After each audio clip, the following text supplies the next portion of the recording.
सास की अंतिम इच्छा। देखिए माँ जी, वो पड़ोस की लूटन मौसी है ना, उनकी बेटा बहू उन्हें गोवा ले जा रहे हैं। अरे क्या बात कर रही है बहू, उसके तो ना मुंह में दांत है ना सर पर बाल, क्या करेगी गोवा जाकर। अपनी अपनी किस्मत है माँ जी, लूटन मौसी मरने जो वाली है।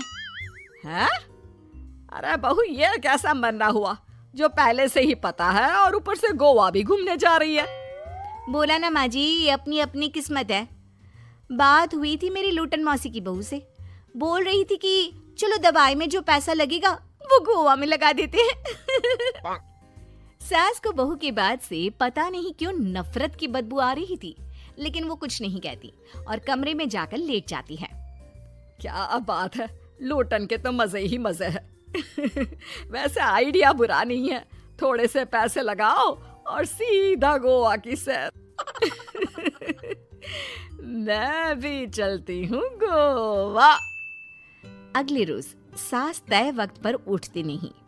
अरे देखो जी, माँ जी अब तक उठी नहीं। आज दूध वाले से दूध और काम वाले के लिए दरवाजा मैंने ही खोला है।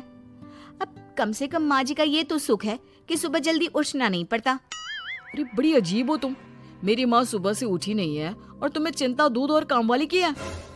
अरे तुम्हें चिंता है ना, तो जाओ जाकर देखो क्या हो गया।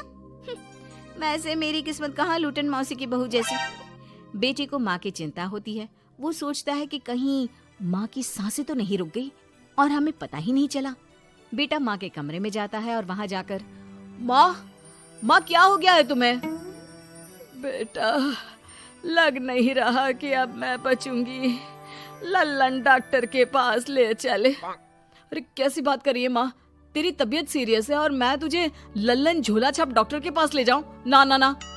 अरे तो कहाँ ले जाएगा बता दे, वहाँ एडवांस दे दिया है मैंने, वो क्या कहते हैं गूगल पे से। हैं? तूने क्यों पैसे दिए माँ? तुझे पता था क्या कि तू बीमार होने वाली है? सास को लगता है कि कहीं चोरी पकड़ी तो नहीं गई। वो हड़बड़ा जाती है और उसे पसीने निकलने लगते हैं। अरे माँ क्या हो गया, सर्दी में भी पसीने? लगता है तेरी तबीयत ज्यादा ही खराब है और लल्लन डॉक्टर पास ही में है, चल उसी को दिखा देता हूँ। माँ को लेकर बेटा डॉक्टर के पास जाता है, जहाँ माँ ने पहले ही पैसे देकर सेटिंग कर रखी थी। डॉक्टर के क्लिनिक में जाते ही डॉक्टर की ओवर एक्टिंग की दुकान खुल जाती है। हाय राम माँ जी, हे भगवान, अब तो कुछ नहीं हो सकता, ये तो मरने वाली है बेटा। हैं? ओए डॉक्टर है इसलिए इज्जत से बात करूंगा, नहीं तो मेरी माँ को देखे बिना ये बकवास करने के लिए तेरे मुंह में घूसा मार देता। अरे ना ना बेटा, ऐसे मत बोल, वो डॉक्टर है, उसे वो दिख जाता है जो किसी को नहीं दिखता। हाँ माँ, शायद तू ठीक बोल रही है। डॉक्टर क्या दिखा आपको? हमारे डॉक्टर जी, जिन्होंने पहले से ही माँ से बोलने के पैसे ले रखे थे।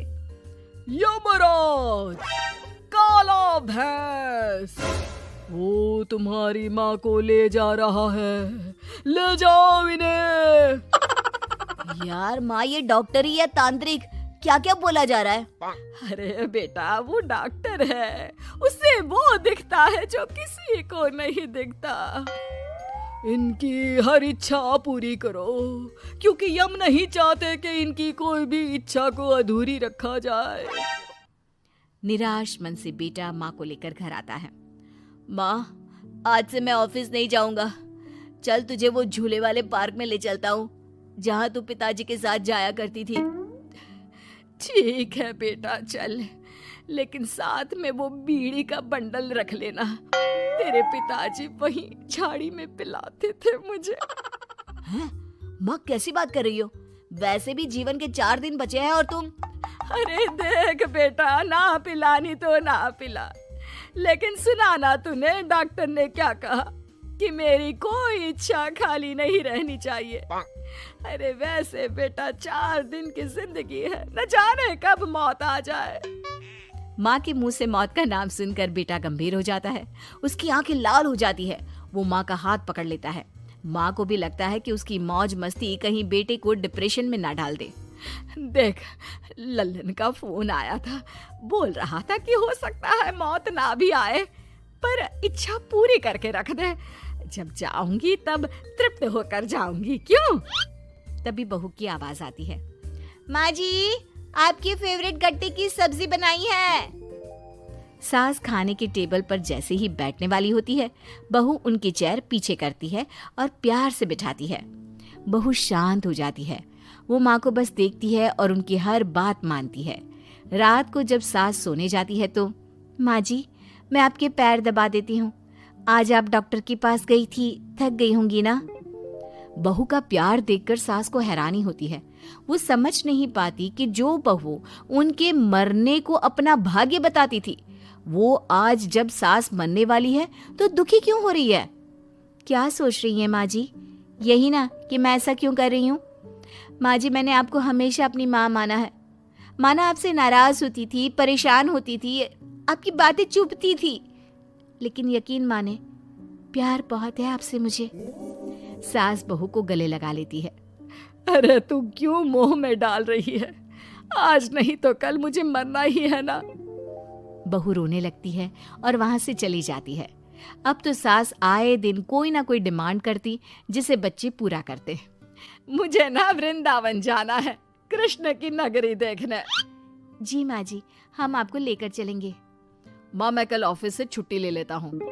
बेटा अब आए दिन छुट्टी लेता और माँ को घुमाता फिराता।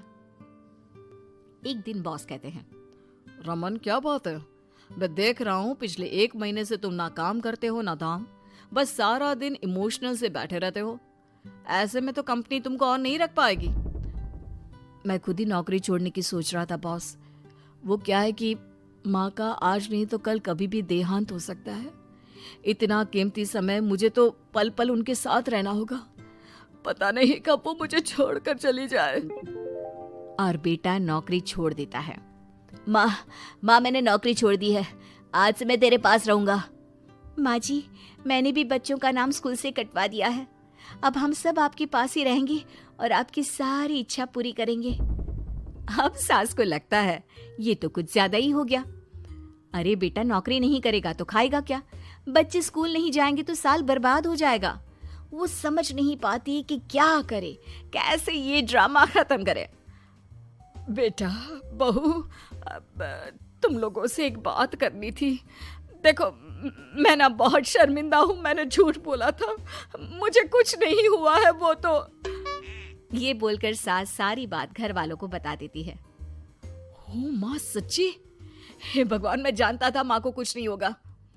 वाह माँ जी ये तो बहुत अच्छी खबर दी। मैं तो हलवा बनाने जा रही हूँ। तुम लोग मुझसे नाराज नहीं हो? नहीं माँ जी हम बहुत खुश हैं कि आपके मरने की खबर झूठी है। माँ शायद मैं तेरे ठीक होते ही तेरा इतना ख्याल रख लेता तो तुझे ये नाटक करने की जरूरत नहीं पड़ती।